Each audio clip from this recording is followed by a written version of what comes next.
Bismillahirrahmanirrahim. Assalamu alaikum students. Hopefully you all are fine. Miss Nusrat here. आज हम revision करेंगे और revision में हम चैप्टर 2 को डिस्कस करते हैं, स्टोरेज डिवाइस।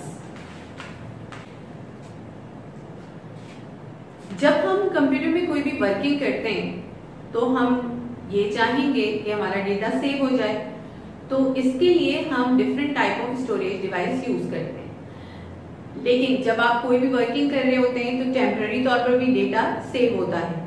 कंप्यूटर की जो स्टोरेज होती है वो 2 टाइप की होती है, एक होती है इंटरनल स्टोरेज और एक होती है एक्सटर्नल स्टोरेज। जब हम कोई भी वर्किंग कर रहे होते हैं तो टेम्पररी तौर पर हमारा डेटा कंप्यूटर की मेमोरी में सेव होता है, जिसे हम क्या कहते हैं, इंटरनल स्टोरेज। और अगर हम उस डेटा को परमानेंट सेव करना चाहें तो उसके लिए हम जो स्टोरेज डिवाइस यूज करते हैं उसे हम क्या कहते हैं, एक्सटर्नल स्टोरेज। तो कंप्यूटर की जो इंटरनल स्टोरेज है उनमें हमने डिस्कस किया था रैम एंड रोम। कंप्यूटर की जो इंटरनल स्टोरेज है उसमें हमने डिस्कस किया रैम एंड रोम को। यानी जब आप कोई भी वर्किंग कर रहे हैं तो आपका डेटा कहां पर जाकर सेव हो रहा होता है, RAM stand for random access memory.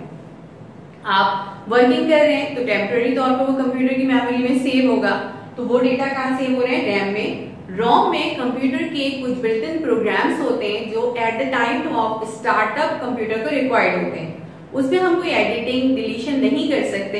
हमारी जितनी भी वर्किंग होती है वो कहां पर सेव हो रही है, रैम के अंदर। ये है इसकी कंप्यूटर की इंटरनल स्टोरेज। अब हम ये चाहेंगे कि हमारा डेटा परमानेंट सेव हो जाए, तो उसके लिए हम यूज कर रहे होते हैं एक्सटर्नल स्टोरेज डिवाइस। अब एक्सटर्नल स्टोरेज डिवाइस में हम जो different type of device use करते हैं उसमें कौन कौन सी डिवाइसेस यूज की जाती है। पहले यूज होती थी फ्लॉपी डिस्क, लेकिन अब यूज नहीं की जाती है।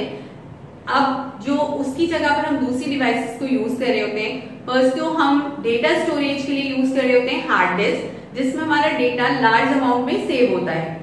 Floppy disk, hard disk, CD, USB, ये ऑल एक्सटर्नल स्टोरेज डिवाइस हैं जिस पर डेटा परमानेंट सेव किया जाता है।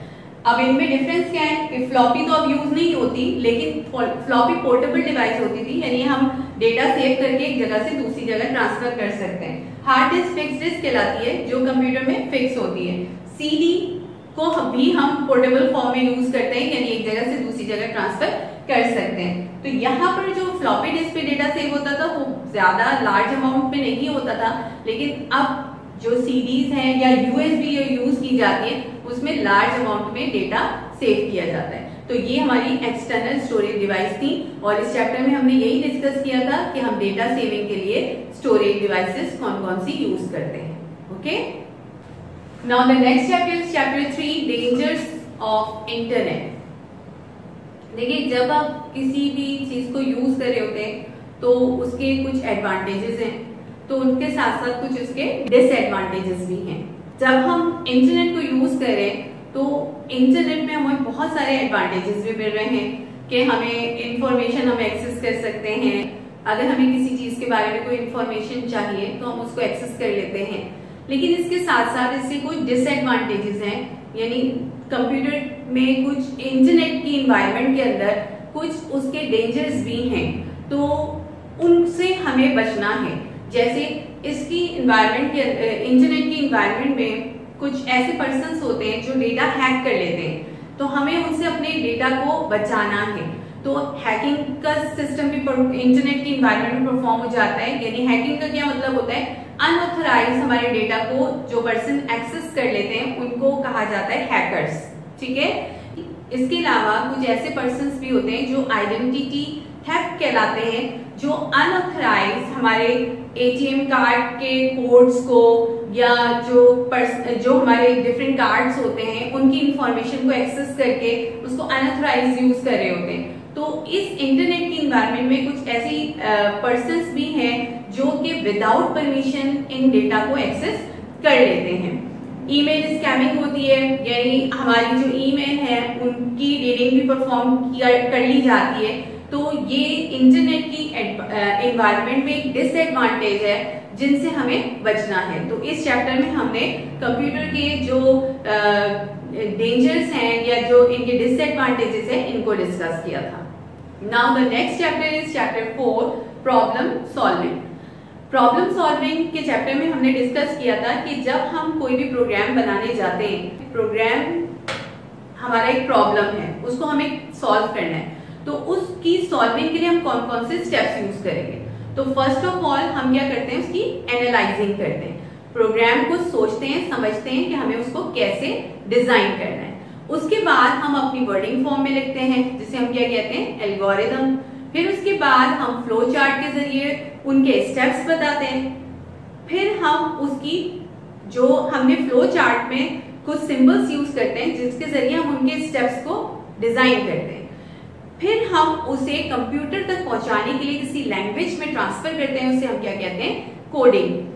कंप्यूटर तक जब हमारा प्रोग्राम चला जाता है तो फिर हम उसकी एग्जीक्यूशन परफॉर्म करते हैं। तो हो सकता है उस प्रोग्राम में कोई एरर मौजूद हो तो हम उसकी टेस्टिंग करते हैं, और अगर एरर फ्री हो तो हमारा प्रोग्राम प्रिपेयर होता है रनिंग के लिए, यानी फाइनल आउटपुट हमें दे देता है, हमें रिजल्ट देता है अगर उसमें कोई एरर मौजूद ना हो।